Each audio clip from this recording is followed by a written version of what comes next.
We will look at my house plants soon, but for now we're out in the garden, and look at what I've spent about the past week doing. We have been invaded by scarlet lily beetles, and they are decimating the lilies. Were done flowering, fortunately, but there's one right there. I'm sorry, you have to smush them. You have to smush them. I guess birds eat them, and frogs.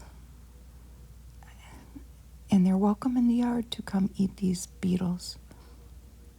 The best way to get rid of them is to do exactly what I'm doing. Look for them, pluck them, and smush them. So let's look at some pretty things in the garden. The coneflowers, look how bright they are. We have a lot of them. And the hibiscus is not blooming yet. Marigolds. Those lily beetles don't eat anything else. There's a bee.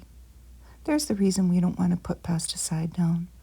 We'll just keep manually smushing them. Look at them getting in there. Don't mind the weeds. We try. We definitely try. It's been hot here in Michigan, just like I imagined. It's been probably hot everywhere in the United States. Another big bee. I don't know what this is, but there's my supervisor. Let's look at the house plants. That's Honey. Bye, Honey. There's your little catnip patch, or some of his catnip. So these two plants we keep outside in the summer. It's a succulent, and you can bring them in the winter. They're not going to look like this. They're going to get green and leggy, but they will live. And it's the Purple Heart. We've had them for a few years. They're easy to grow, too. They are named after this man, John Tradescant, an English botanist. And if you want to look up something very pretty on the internet, look up Tradescant's Orchards. And it is a collection of these botanical prints that are centuries old. And I got quite distracted when I went down this little rabbit hole, but there's worse things I could be doing. So now we're in my office. I did give this guy a very deep watering after this video. This is a tree philodendron, and in its native habitat, this can reach 15 feet. Mine's growing pretty profusely. It'll get about 5 to 6 feet in the house.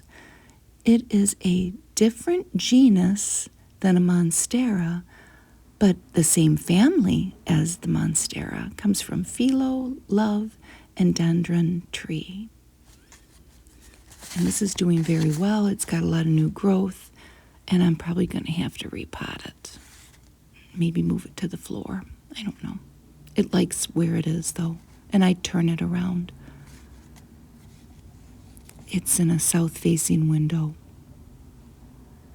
there in my office. So let's pan around here. I put the philodendron in the tub. There is an avocado tree that I grew from a pit, and it grows with this arrowhead plant. And that's one of its babies next to it that wasn't doing so well, but it seems to like the companionship of its mother there. So that's what this is, the arrowhead plant, and there's the lantanine. And this needs bright, indirect sunlight, which is exactly what it gets. Moist but not soggy, and it doesn't need much fertilizer. This thing has done remarkably well, and I didn't do so well with a smaller one of those that I had. It just likes where it is. The other thing that I've discovered about these arrowhead plants, this is my little collection of maybe not so much cuttings, but let's say pieces of plant that fall off when I go to water plants. And I've got a pothos there, which we'll see the pothos eventually, as we will the Christmas cactus. which I've got a lot of cuttings of that. See the roots? It's very easy to do with at least the plants that I'm showing you. They've got good roots going. And there are those arrowhead plants. Got two. Roots are getting long. I need to do something with them. It was a good thing about making this video. It gave me a chance to check in on everybody and make sure that they're getting what they need in the plant department. Let's get everything put back in there. And here we have my Chinese money plant, which I have to say is doing a lot better than it was. I've never had one of these before. I know I have several plants in one pot. It likes where it is finally. It is in an east-facing window. And I never knew to do this, but you're supposed to turn the pot 90 degrees every week. And I have been doing that. And it is doing a lot better than it was. It was shedding leaves. I don't think it was getting enough sun. But I don't know. Sometimes you just have to keep an eye on things and move them around. There's my backyard, you can see. That's why I'm not getting anything done. That backyard, right there. But anyway, umbrella plant. And that's the Latin name. And this is more tolerant of dry soil than overwatering. And I read somewhere to feed them chicken bone powder. Looks like I have the same video plopped in twice there. I tied it to a stake to make it grow straighter. I don't know if I will be successful. But take a look from where that came from. That is my mom's umbrella plant. Look at that. We're at my mom's house now. That's my plant is that one's baby. So there's my mom's cats. There's Holly. And there are all of my mom's Christmas cactuses and some pothos. Two plants that you will have so many of if you can get them going. This one also stays in my east-facing kitchen window. There's a little bit of debris in it. I will pick it out and look at it's had a little baby there.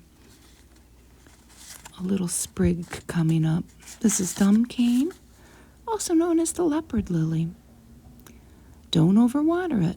And it's very adept. It actually has two babies. Look at that little sprig there.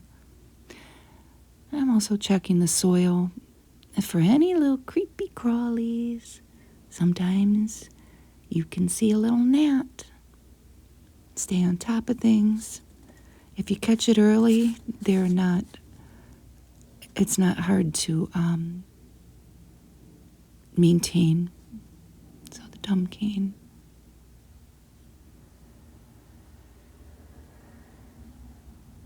It does look like a leopard, kind of. So now we're at my son's house. And he's got a snake plant. This guy's doing a lot better than he was. Don't fertilize it a lot, is what I've learned about snake plants. Let it dry out between waterings. And here's another type that we have here at his house. And we can kind of peek at my son's coneflowers. They're doing pretty well. If we had a coneflower farm, we would be successful. So the snake plant there. And this needs to be repotted. I will get to it. It's doing well. The plants like the humidity. Here's a ZZ plant that's over there at his house. And it lives with another plant that is like some kind of a pothos plant, I think, that's a viney, like a devil's ivy maybe. They need good low light, these ZZ plants do. All parts are poisonous. This just had a baby, that ZZ plant did. It had a new shoot in the middle of it. This is one of our, I think it's a monstera, I think. This thing is growing out of control, and I need to do something about it. Here's a Christmas cactus at my son's house that he never removed the buds, the flowers, so you can kind of see what color they were. We have a lot of them. If a piece falls off, you can just put them in water. Be patient. It will take them a little while to grow, but they're very easy to grow. And this is a big one that I have in my front window. They like bright light, no direct sun, although this one gets direct sun. It's a well-established plant, though, and it is a powerhouse. This is a big amaryllis bulb that grows. There's my neighbor's house in this big pot of plants that are like babies that all grow together. I've got some little snake plants in there, Christmas cactus. They grow with that amaryllis. It's a big pot, so that one's starting to do very well. So Christmas cactus, Schlumbergia, maybe. I don't know how to say it. Schlumbergera, maybe. Give one a try. They're very easy to do, to grow. Now we'll start on our peace lilies. That's the Latin name. This is the grandfather of the other plants that I have. And this is one of its babies. Half of it died. And I held no hope for this plant. I've got some little things in there, little decorations. I had no hope for this plant, but look what happened. Oh boy, it's going to live, and it gave me a little flower. I don't know why. Half of it wasn't doing well.